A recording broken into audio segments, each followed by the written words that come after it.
Good evening, I'm Oral Gibbs, and welcome to this special live edition of Oral Gibbs Live. We're coming to you live here from World Star Studios at Amsterdam Shopping Center. A year ago, it was a different situation in St. Martin. Tonight I have the then Prime Minister of St. Martin. He's now a former Prime Minister and Member of Parliament, MP Mr. William Marlin. Good evening, MP Marlin. How are you doing? Good evening, Oral. I'm doing fine. It's a pleasure to be here. Thanks for the invitation. And through this program, we can, have a discussion with the people of St. Martin. A year after Hurricane Irma, a lot of things had happened. You was Prime Minister at that time. It was not the best of time for St. Martin. What surprised you most the morning of September 7th? Well, I don't know if you can speak about surprise.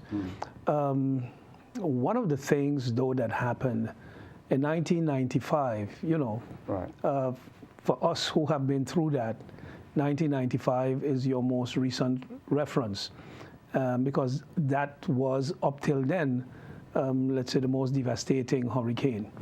So you compare with 1995, and I live up South Reward, above the government houses, and when I drove down, my house had basically no damage. The homes in the neighborhood by me, not much damage. And then I drove down South Reward. There's a total of 5 or 6 homes in the entire 75 homes that had damage. And then I drove past Ebenezer, and it was like, hey, not bad at all. Because Ebenezer was flattened. All the homes in the government homes in South Reward were destroyed in 95. So it was like, whoa, not too bad at all. So when I went to the governor's cabinet where we had agreed to meet, the discussion started about, hey, how was the hurricane and blah, blah, blah. But I haven't been nowhere else because prior to that, I couldn't leave South Reward because at one end we had a light pole that fell across the street, and then the other end there were trees and debris blocking cars from driving. So I helped the neighbors, and we cleared the way so that traffic could pass. So by the time I went to the meeting, I got there, and I was the only one who was of the opinion that the hurricane was not as bad as 1995. So that was basically, if you say, what surprised, because afterwards you realize, hey, no, this thing was really, really bad. Wow. And we had some serious, serious damage. And when you look back at what's happened, because a number of things happened after that, whereby I remember you was here on this program the night before. Yep. And you said that the Marines were here to help and everything else, but pardon me, Mr. Prime Minister, I have to call you that because you were Prime Minister at the time. I didn't see no help. I personally saw Marines standing and letting people loot businesses, and that really got me upset. Listen, we had zero communication. No phones were working. At least mine wasn't. The government phones weren't working. I had no access to internet. So everything, if I wanted to speak to the governor, I had to drive and find him. If I wanted to speak to the Minister of Justice or any minister, to any member of Parliament, you physically had to go somewhere to meet them. So I did not have the time to drive around St. Martin looking at where is what and what is when. We immediately got together to have the briefing, the report, and to put a plan together on how to proceed. We then realized that the Marines did not live up to the agreement that was made in the EOC. Today I hear, and the Prime Minister was in Parliament, and reports were supposedly produced about what went wrong and things like that. The Prime Minister was in Parliament to talk about the preparedness for 2018, but it is as if, while saying, hey, I don't want to bash anybody, we don't want to talk about it, but her answers were all towards what she believed went wrong in 2018. But the truth has already started to trickle down and trickle out, because in an interview with a Dutch newspaper, I was told that in Holland there's a lot of criticism because they claim the Prime Minister did not act swift enough, and that's why there was a lot of looting, and this has caused a lot of grief and discomfort on the island. I said, absolutely not. We made preparations. 3 days before the hurricane, the Marines were here to join the 20 that were already here. In the EOC meetings, including the meeting leading up to the day before the hurricane, everything was agreed upon and approved. We had a whole controversy about opening shelters before or not. And after people were complaining that, hey, we need to open shelters still, we opened, I think it was 3 or 5 shelters. I think it was 3 shelters were opened prior to the hurricane, and they were manned by Marines because the local volunteers did not want to leave their families to go to the shelters. They were saying, after the hurricane, we will man the shelters, but not before. So the Marines agreed to man the shelters. The next thing they had agreed, they will work because they're here to support the police. They agreed they will enforce the curfew along with the police. And lo and behold, when I left to go to the office, there were no Marines at the points where you would expect them to be. Businesses in town were not given hurricane passes, and the businesses were told by those in charge that after the hurricane, there's too much traffic on the road. Everybody wants to go check on their business. Everybody wants to go check on this and that. Let Public Works do their jobs in terms of clearing the roads, and the police and the Marines will make sure that the streets are kept clear of people and traffic. That did not happen. So when the Dutch newspaper, when the Dutch reporter told me that they're blaming me, I said, absolutely not. We did what we had to do. It's the Marines who did not enforce their curfew. Who tell me to say so?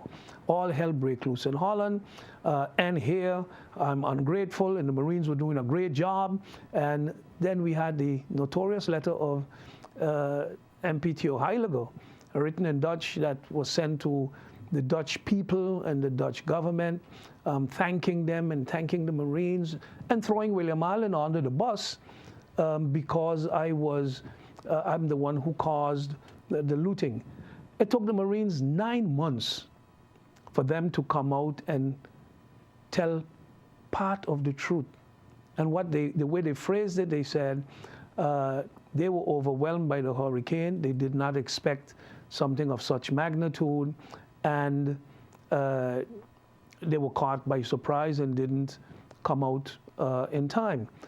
Or when I confronted the leader of the Marines then, and asked him, where were you guys? He then told me, their first priority was to do an assessment. I said, you're going to do an assessment with 150 people and let none of them enforce the curfew, which was important? Yeah, that is what they did. I said, well, no.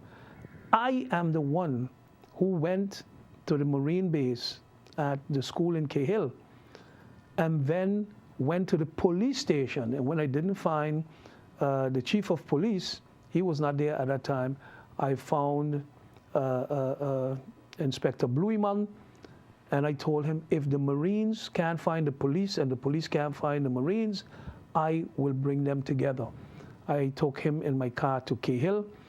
I think it was Inspector Hout came along also, and that is when we went. I personally drove them to, the first stop we made was here by Grand Marché, and then we went to Costules and start deploying people to stop the looting that was taking place. Politically, the then opposition, now the coalition of 8, with the exception of the Christian Party, they had no seat.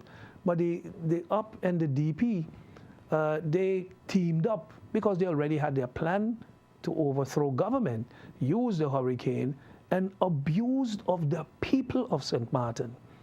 because rather than coming together to protect the people, to give the people hope, they used this for political overthrow and blamed everything on the Prime Minister. The Prime Minister did everything wrong. And then Holland, of course, jumped on the bandwagon, and they supported each other, each with their own agenda, because the Dutch wanted to get rid of William Marlin because he was standing up for St. Martin, pushing them back and telling them, not with a hurricane, but with the integrity chamber and their interference in the affairs of St. Martin. We had an ongoing battle since I became Prime Minister in December of 1995. There was a fight with the Dutch over, among others, the integrity chamber. And they saw an opportunity now with a hurricane to offer 50 pieces of silver in exchange for more control and more takeover. And what did I do? I fought it and I told them no. I fought it and I told them no. But on the other side of the spectrum, you had those of 8 waving the flag, surrendering to the Dutch and tell them, come in, we need the money. The people suffering. Marlin blocking the money. Marlin blocking the aid. And Marlin has to go so the people can get aid. I left office on November 24th. And still, the 6 houses that were destroyed in South Reward, finally one is getting their roof repaired. The others are still on the tarpaulin. People still getting wet. And if you drive around St. Martin, there's still hundreds of homes in the peak of the hurricane season, but yet the state secretary says that shelters are in place. Which shelters? Which shelters? And then locally they're telling you, we can't be held responsible for statements that the state secretary has made. We are not saying that nothing at all happened, but compared to where we are 1 year after, and compare where we were 1 year after Luis, then we were much farther than we are today. And the 500 million that the Dutch promised, the amount keeps dwindling because of monies that need to go to the World Bank, need to go to consultants, need to go to this, need to go to that. Eventually, and it's taking them, they have a plan, I think, of some 5 to 7 years to use this money. Then we're asking, are we serious about the recovery of St. Martin? Are we really looking forward? Because it is not like it's an earthquake and we have never had one that destroyed St. Martin. Hurricanes intensifying. The prediction is that the Caribbean will be hit again this year by equally strong hurricanes as Irma. And the possibility that St. Martin will be hit is there. And the preparedness is far from ready. When you look back, are you surprised? And the reason I have to ask you this is that I remember before we got separate status, it was October of 2006, right? In 2006, where there was an agreement in The Hague. And you was very instrumental. In fact, I said in this program that if you was not at that time leader of government, St. Martin would not have gotten separate status. The Dutch government believed in you and your leadership and the party for many, many years. So what really went so wrong that now they're saying they don't want you as Prime Minister? No, this is what I'm saying. 2014, if you can recall, when after the election of 2014, Red, White, and Blue had signed on to their forced coalition.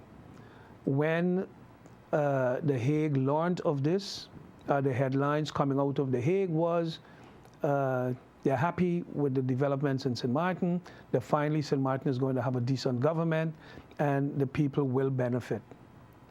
Then we had the ship jumpers. Leona Marlin, today our Prime Minister, Cornelius de Wever, today our Minister of Justice. They jumped ship respectively, Cornelius from the DP, Leona from the USP. uh, things have changed. That is when the Dutch started to put pressure, wanted the governor to increase the screening, to intensify the screening, make it more difficult. They wanted to send people to help carry out the screening because they wanted to make sure that certain elements don't get in government and things like that.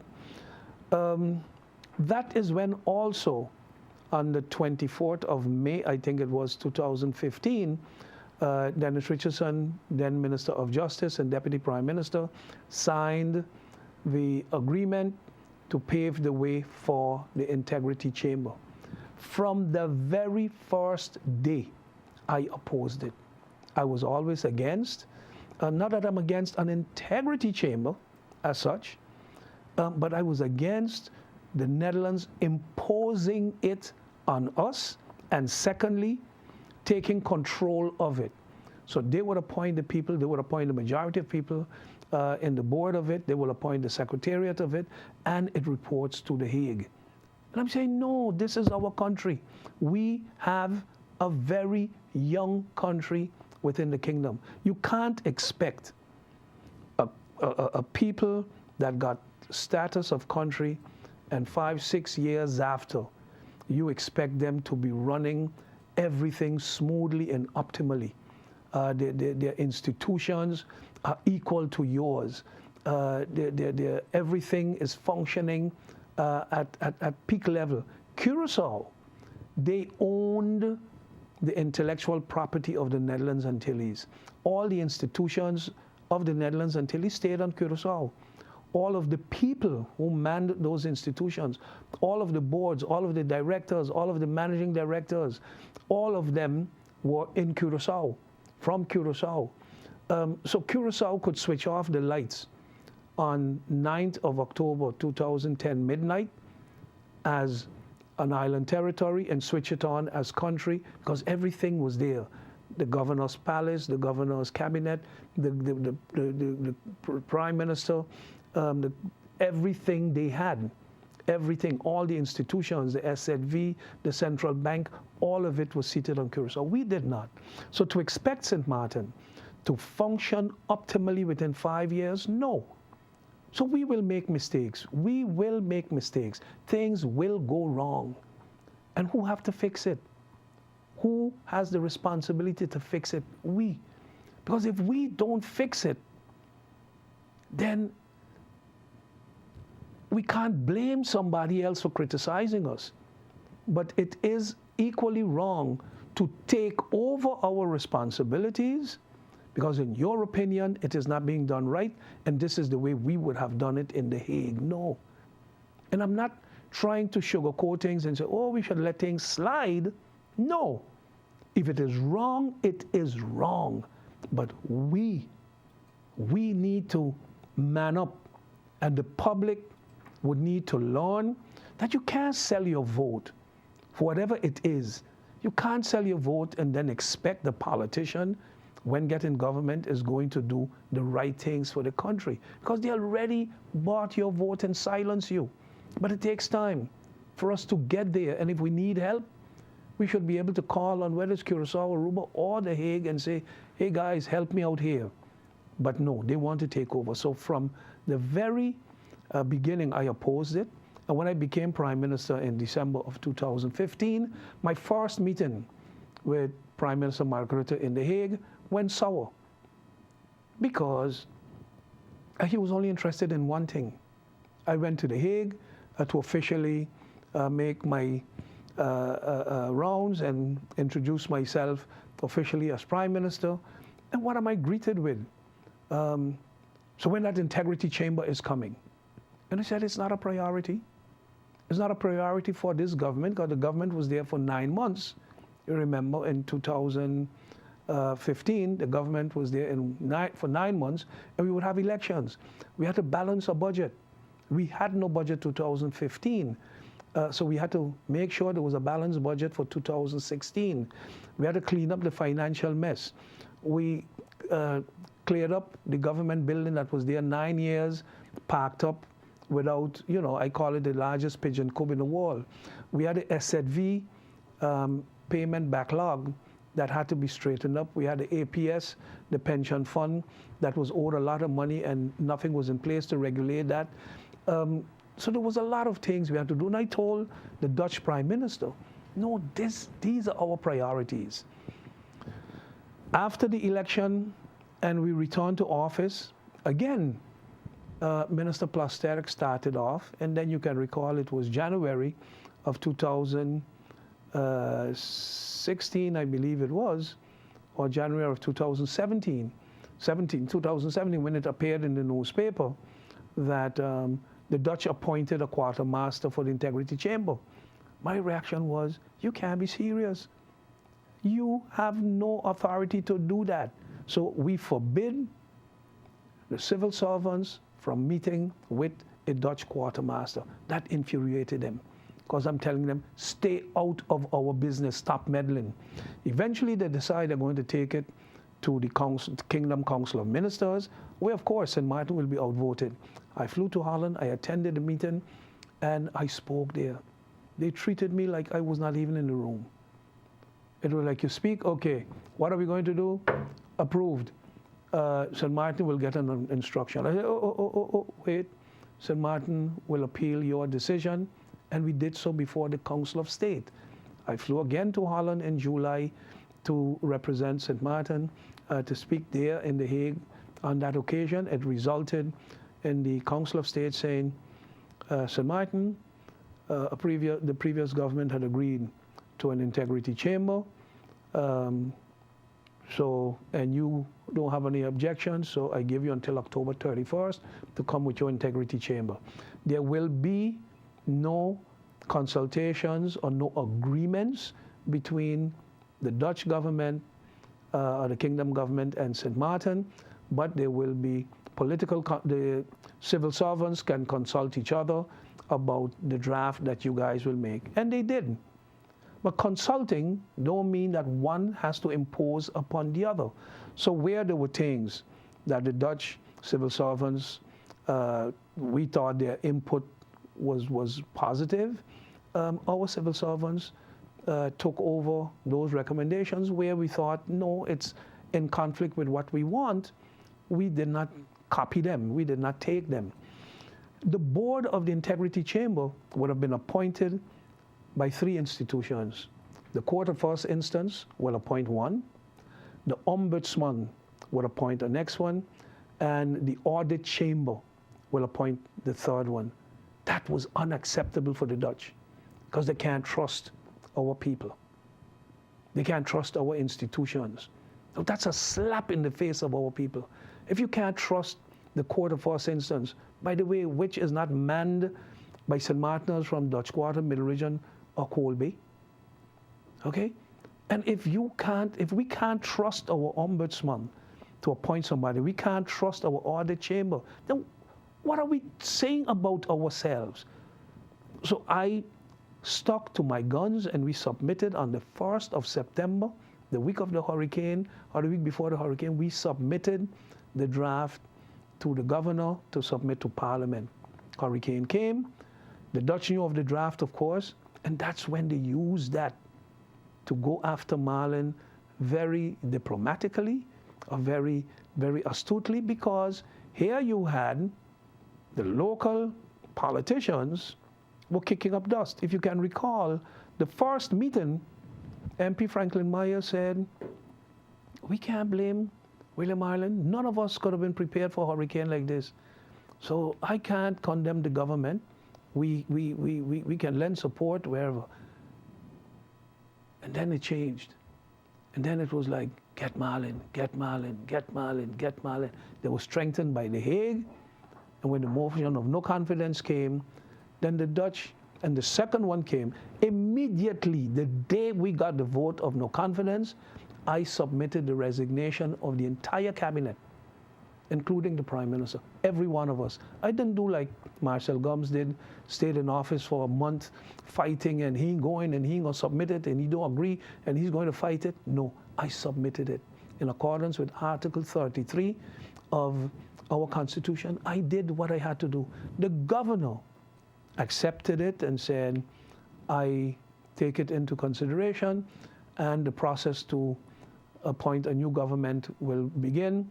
And until such time, I ask you to stay on until that process is completed.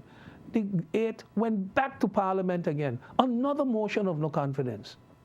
And the Dutch chimed in and started to tell the governor, you got to do what you got to do to get rid of William Marlin. I voluntarily drafted a Landsbesluit, and I had my press statement at the time, and I said I don't want to polarize things and make things more difficult. I don't have support, but this is not the way it has to go. The Dutch has no business interfering in our business. But yet, back then, those who today want to march and stand up for St. Martin were beating down St. Martin at the time, betrayed St. Martin like a Judas for a couple pieces of silver. And that silver wasn't even the 500 million. That silver was to get back in government. And they did any and everything, trampled upon the feelings of the people of St. Martin, perpetrated lies that I put containers to block the border, to block the French people, to stop the free movement of people. They knew it was not so. They knew it was not me, and they knew we did not order it. I did not instruct anybody. And when I found out the container was there, what did I do? I went personally and had it moved. Let me ask you this, so because I've heard this from a number of people, and I think you need to have the opportunity to verify this. A lot of people said that relief supplies came to the island, and you didn't distribute those relief supplies. Yeah, I know, because these are things that were, again, the AOC has, I think it's like 7 branches. One is public works, one is public health, one is social services, etc. The ministers continue to exercise responsibility. That's why we met every day. We met every day, so that ministers, because who it is, you can't expect if, let's say, 100 bags of flour came to St. Martin. Was the Prime Minister going to put them on a truck and drive around St. Martin and decide, I'm going to give Oral one, but not Harry. I'm going to give Mary one, but not Suzanne. So that ESF 7, I think it is, the social services, that's their responsibility. So was Minister Lee responsible? Minister Lee refused to take charge. And when he was confronted with it after, he said he left it up to the organization. Which organization? His ministry. So Joy Arnell, he threw her literally under the bus and trampled on the poor lady. And again, she kept her cool and took the blame. But Minister Lee was busy with his personal activities, probably. We had this whole thing that went down with people seeing him taking gasoline or diesel, and wherever he took the diesel, God in heaven knows. But what sense does it make for food to come in and I blocking it? All kind of stories are created. When people are desperate, Oral, if you tell them that if they go on the hill and stand up and wave their hands out, food might drop from the skies, they might believe you, because they were desperate. They thought St. Martin would never, ever recover. So anything they heard, they believed. We heard rumors also that containers of food came and the government gave them to prime distributors so that they can sell it. Now, does that make sense? Absolutely not. What did happen was when, I think it was St. Martin Purse, they flew in food supplies. And again, when people say food supplies, it's not no cases of rice and corned beef. It is usually typical emergency food, this kind of biscuits and canned stuff. I don't know the details of what were in those bags. We asked the Marines to bring it up, and we needed somewhere to stockpile it. The Marines say they will bring it to the headquarters up at the school in Cahill, the Asher Stevens campus. The evening came, and when I went down to Cahill to verify, it was not there. So when I asked the chief, I said, what went wrong? Why isn't the supplies up here? Yeah, I'll guarantee you tomorrow morning I will take care of it. Tomorrow morning, again, it did not happen. So when I told people, and that can be verified with all of them who were in the meeting. I went to the first meeting, or the meeting after the King and Minister Plousterk were here. I said, there is a conspiracy all the way to the top in The Hague to overthrow this government. And what are you based now on? What nonsense is that? And I told them from the questions reporters were asking. Because rather than asking questions like, how are you guys going to deal with this? Or how are you guys experiencing it? How can Holland help? Anything like that. Every reporter was like pointing fingers, and the Dutch isn't going to give money to corrupt governments. And it's like, huh? Where is this coming from? And then what did you see happening? Rather than bringing material and giving it to the owners of it, the government, to disburse of, the Marines were seen in the districts. Rather than enforcing the curfew, Marines were seen in the districts handing out. So the impression that was created, or they tried to perpetrate and create is, boy, the Dutch, thank God the Dutch here to help us, because the local government ain't doing nothing to help us. That's the kind of message you wanted apparently to bring across. When this whole fiasco with the curfew and thing went down, when it was reported to the general in Curaçao, the general immediately took action and told us, don't say anything about it, but he will remove the commander who was here at the time, who messed things up. He will have him removed. So I did not go out there and criticize and say anything.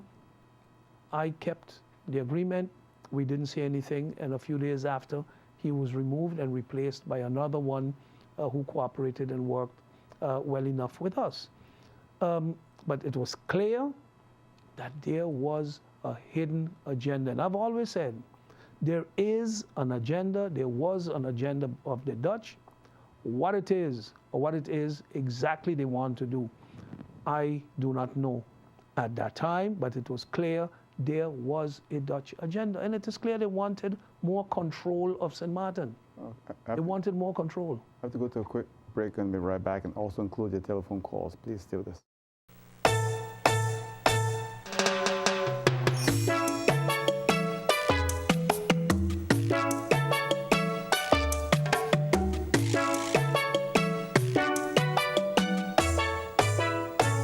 Hey, Bob, you're on family vacation. Oh, but your daughter's got the measles. But don't worry about it. With your Be Sure travel insurance, children under 12 are covered for free. Are you Be Sure? Be Sure. Yeah, for free. Insure yourself fast and easy with Be Sure from the Windward Islands Bank Limited. Visit your preferred WIB branch, WIB Insurance Services, or BeSureStMartin.com. Get your Be Sure insurance at the Windward Islands Bank, your partners in progress. Are you Be Sure? Be Sure. At SXM, we're taking travel and tourism to new heights. Here we boast spacious check-in areas, 10 passport control points, comfortable departure lounges, and an exciting new airport mall. Finally, there's an airport in the Caribbean that takes your travel plans as seriously as you do. Princess Juliana International Airport. In case you've just joined us, you're watching Oral Gibbs Live. My guest on the program this evening is Member of Parliament, Mr. Marlin, also former Prime Minister of St. Martin. We're taking your calls at 54-221-70, 54-221-70. I have a question or comment. There's so many things that happen. Looking back now, and a year later, is it too late to form a national government in your view? Oral, I guess you didn't expect a question like that. no. We tried, and we were open to it when the whole political wrangling started.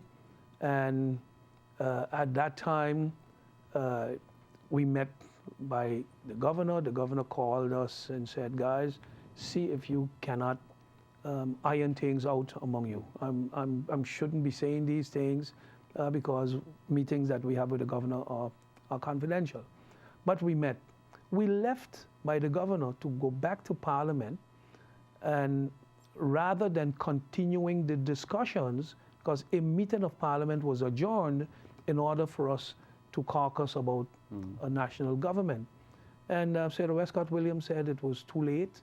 Well, actually, she just opened the meeting and went ahead as if there was no agreement to continue talking. And from there, one thing rolled into the other. And then it was like, yeah, it's too many things have been said, and they're not open for it. We left office, they came in, we had elections. And what you see, the leader of the Christian Party, Minister Wycliffe Smith now, he said he's not running into no quick formation. He is awaiting the appointment of an informateur so we can take our times, and he favors a national government. And then a few days after, he came out with a statement that he is not interested in working with the USP party because the leader of the USP is a suspect. So was Brown Bill. In the meantime, Brown Bill has been convicted. In the meantime, the leader of the UD party is a suspect. And the court gave the green light to prosecute. So what happens now? Is it too late? No, it is never too late. Because it should never be about the individual. It has to be with the focus on getting things done for St. Martin, moving our country forward. We have too many huge problems affecting us. And then what? Are we going to sit down and throw our hands up in the air and let people point fingers at us and say, see, they couldn't do it. They couldn't solve the garbage problem. They couldn't solve the sewage problem. They couldn't solve the water problem. They couldn't solve the electricity problem. They couldn't solve the government problem. They couldn't. And make it look as if we are a bundle of inadequate people who don't know how to run their own affairs? No. So is it too late? No, it is not too late, but there must be a willingness. And if there is no willingness on the part of the majority, then it won't happen. Well, there was a meeting, you had a lunch meeting with MP Myers, and that set off a whole firestorm. Well, you know, one of these days, today I had a long discussion with someone, a prominent St. Martiner, who was telling me, you have to write. This year makes me 40 years that I entered politics in 1978 with the SPM, with Vance James and Richard Gibson and Leo Friday and those guys. And I'm the only one that has remained actively involved without any interruptions ever since. And it's like, wow, you have to put pen on paper. You have to write about, you know, your experiences and things like that. And one of these days, there will be a discussion, you know, let's say about that. But what it was William Marlin and Frankie Myers having lunch. And two politicians would never have lunch without talking about politics.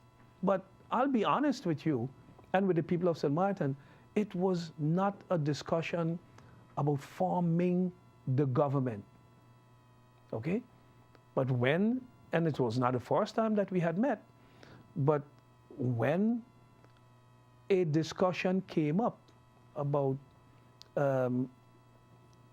working together, my response was, Frankie, it is difficult for us to work together at Parliament level, heading in that direction, and the government is heading in that direction. We have actually a same thing taking place within the coalition. And recently again, because we had it during the budget debate, when you listen to MP Dr. Luke Marcelina, if you're visiting the island, you're going to say, hey, there's a member of the opposition chastising the government. And then when it comes to a vote, you support the budget, you criticize everything that you said was criticism and substantiated criticism against the budget, against the minister and the minister's policies, and then you support the minister and the policies and the budget. And recently, with the vote to establish the Bureau for the reconstruction of St. Martin, the cost of the Bureau, I think, would be some $15 million or $13 million over 5 years. And while he did not speak on the floor of Parliament on the subject matter, he motivated his vote. And he said, Madam Chair, I have a problem.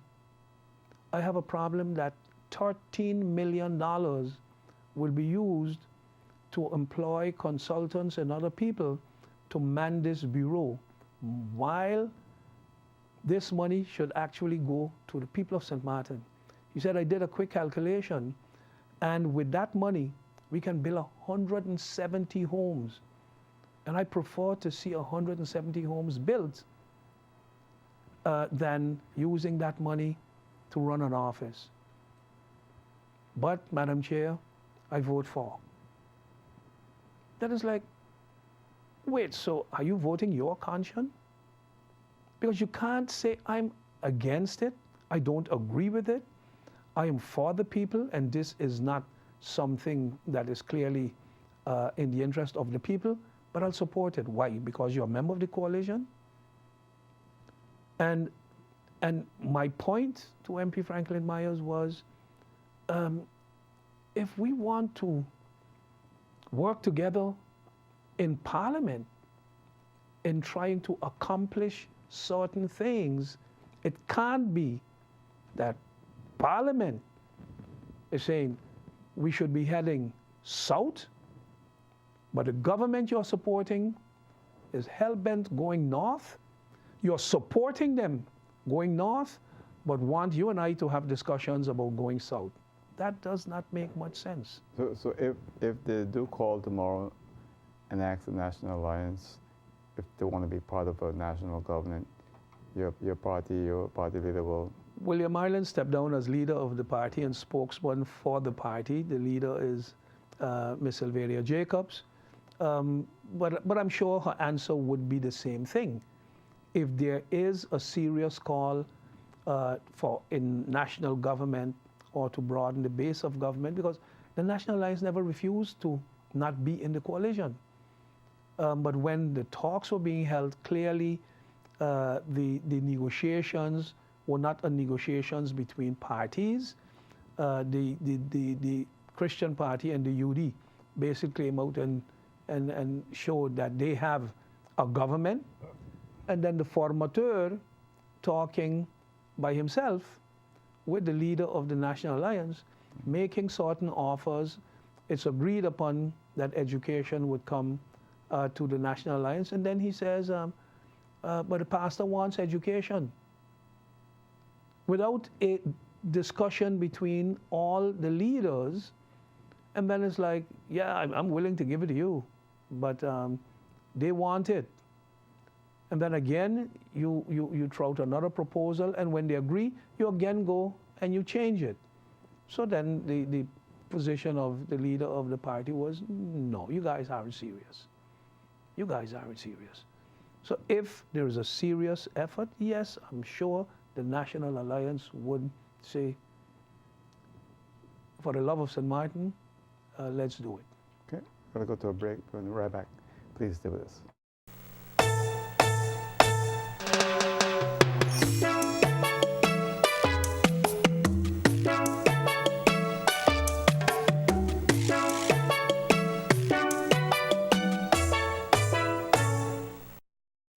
Nagico, the things that matter to you matter to us.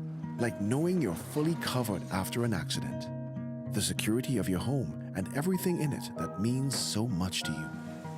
And knowing that even when the weather does its worst, you and your family are covered. At Nagico, we're about much more than just insurance. We're about the big things and the small things that mean everything. In case you've just joined us, you're watching Oral Gibbs Live. I'm here speaking with a Member of Parliament, Marlin, who was also Prime Minister of St. Martin during Hurricane Irma last year, and we had at the anniversary of Hurricane Irma. And it's so interesting because Hurricane Lewis came on the 5th and Irma came on the 6th. And I can remember the night before Irma, or the 2 nights before, that you was here in this program and seeing what happened. Today now, the island is still in a very difficult situation. A lot of homes are damaged. A whole lot of homes. People don't realize that, but if you go through the different neighborhoods, you see all the damage that's there. Still. And you as a politician, you just mentioned 40 years serving the people of St. Martin. How you feel when you drive around, you see today that people are still without that kind of assistance? My heart bleeds. My heart bleeds for these people because there is no clarity. I asked one lady up in South Reward, a clear example of someone who needs help. It is a senior citizen, a pensioner, somebody already on pension, has no other income but SZV pension, which is like $1,000 a month. Oh, that's difficult. And the entire roof is covered under tarpaulin. So I said, nobody came to you? Yeah, they came, and they said they come back, but boy, nobody come back since. There's no, I don't know what's happening. And so there are more cases, and in the beginning you hear, oh, the money, we're going to, the monies have been made available to immediately help the people in need. So are these people in need? Now you can't fix all the homes the same week because we have so many contractors or so many workers, probably so much material at the same time available or not. But for the amount of material I see by the different hardware stores right now, we have enough material to, let's say, fix everybody.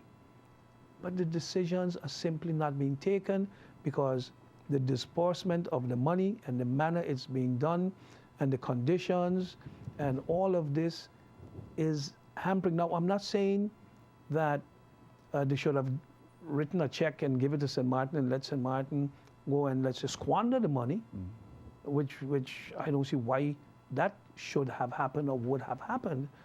But it can't be that your first priority is to immediately bring relief to the people, and a year after, people are still looking at tarpaulins. And I'm not talking now people who have a job, have an income, own a home, but for certain reasons were either underinsured or did not continue insuring the house after they paid off their mortgage. It's like, boy, this $5,000 or $6,000 a year or $4,000 a year is a lot of money. They fall behind and they don't have insurance. Now, those cases are a bit more difficult. But clearly, a year after the hurricane, not one senior citizen should be living under a tarpaulin or in a shelter or by a neighbor or by a relative because their home has been destroyed and they have not yet gotten assistance to repair it. 40 years in political life, and you're one of the few that can say that there haven't been no investigations by the Dutch. Well, I don't know if you can say one of the few. For that length of time? You know, we've had some politicians who have come and gone. We have had some who stayed short. this is a different era. This is a different era now. No, we've had the late Vance James Jr. We've had the late Edgar Lynch. We've had people like George Pontiflet. We've had, others that were in the political arena. Sometimes people would tell me, if they ask me for a certain assistant jack, I say, boy, all I have is a salary. And like when I was out of office as Prime Minister, I had 5 months without an income because the pension as a former minister or commissioner was not being paid out. So the only income I had was SZV pension. And people, yeah, well, you're well taken care of, man. You got things stashed away. And I said, I don't own a business. I don't have anything stashed away. I don't have no overseas accounts. I don't have no offshore accounts. I don't have no offshore businesses. Some people feel that that is what politicians are supposed to do. Get in office and fix up yourself. Make sure you are well set. So when you leave, you're well taken care of. And I've always told people, well, too bad, because that's not a guy that you're looking at. I did not put myself on a list to go out there to make sure William Marlin get rich. Then you should have gone into business and run a business. I always said, my business as a politician is the people's business. That's the only business I know. Do you think that young politicians are a little too eager to get rich quick? No. We have some, and when I say no, I can speak for those that, let's say that are part of my team, the National Alliance team, the National Alliance family. When I look at a young man like Arian Artwell, he's focused in the right direction. You look at a young man that got elected, what's his name? Jurendi Doran. We have Christopher Emmanuel. We've had some bright and upcoming candidates like Anna Robes and Solange Duncan. I don't want to get in trouble and forget some of them, but their focus, the National Alliance has always been a socially minded party, a party that their focus was on the people, improving the quality and standard of living for the people, better jobs, better social services, better education, better environment, better housing, the quality of our infrastructure. That was their focus, not getting in business and channeling things to my business and making sure that my business flourish.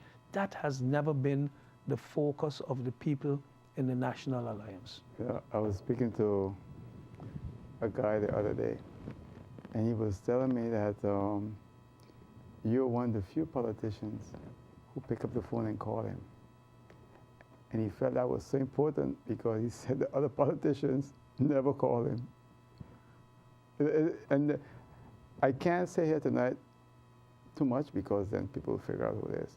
But this particular individual thought that was so important of you as a politician that you will call him, and the other politicians never picked up the phone and called him.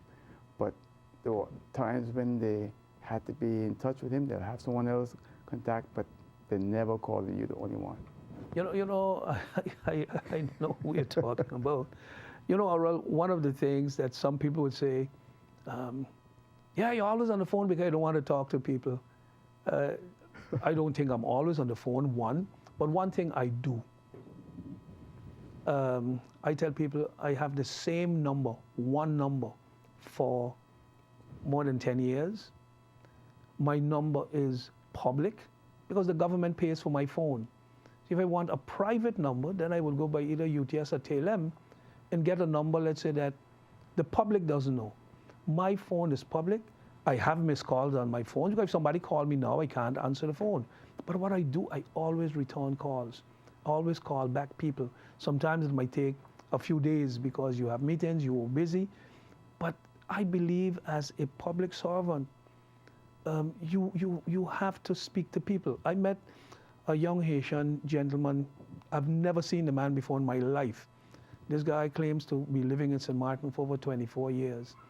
He had an incident where he was traveling with a good bit of money, money that he says he legitimately worked for, he owned, he banked his money, he wanted to build a home, and he pays his taxes and everything else.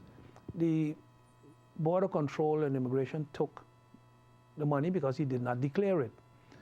And they gave him a receipt and said they'll carry out an investigation and he will get back his money. It's 4 months now. I questioned the minister in Parliament about it and I hope to get answers next week. But it's 4 months. And here it is, I've been following up and calling the SG to find out if anything has happened, how far it is, how far we are getting. Because I believe you can't ask people to vote for you and you will represent them.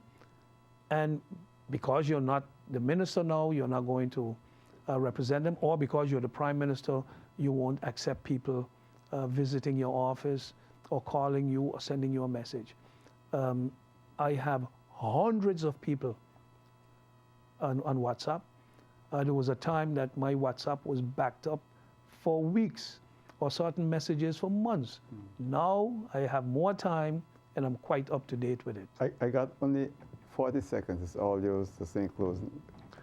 Well, Oral, I want to thank you again for the opportunity, and I want to, tell the people of St. Martin, you have not been hearing me too much since the formation of government, and I've said to many people, sometimes you need to be quiet to be heard. Sometimes you need to remain quiet to be heard. And I think it's happening. We didn't get to talk, or we didn't talk about this whole march and movement about Stand Up for St. Martin. I touched it somewhat on the periphery. But it's like people are now realizing what I have been saying all along. People realize that if there is one politician who stood for the people of St. Martin and with the people of St. Martin, it is William Marlin. And I was betrayed, not me, because I wasn't fighting for me. There was nothing I was fighting for to me. The Dutch weren't coming after me because they wanted to lock me up or something. No, they came after me because I was blocking their agenda. I was telling them no. It's the same thing when the French side started claiming half of Oyster Pond. What did I do? I fought back and I said no. And you fought back with the means that you had. What you see some of the local politicians do, throw William Marlin under the bus and claim that I am creating problems with the authorities on the French side, while it's just the opposite. Coral, I want to thank you for the opportunity and hope cable television will be back up and running soon, because many people who I spoke to, I sent out a broadcast message that I will be on Oral Gibbs Live, and many people said I would love to tune in, but no cable in my area. Well, they're working hard. Hope they get us back up soon. Well, I hope so. Yeah, thanks I for hope that. so, because a lot of people are going to the French side now to get cable. Yeah, that's not good. And I want to thank you. And as I say, you're always welcome back here. All right. Thank you for the opportunity. Thanks. All right. All the best. All right. Good night. Take care. Bye.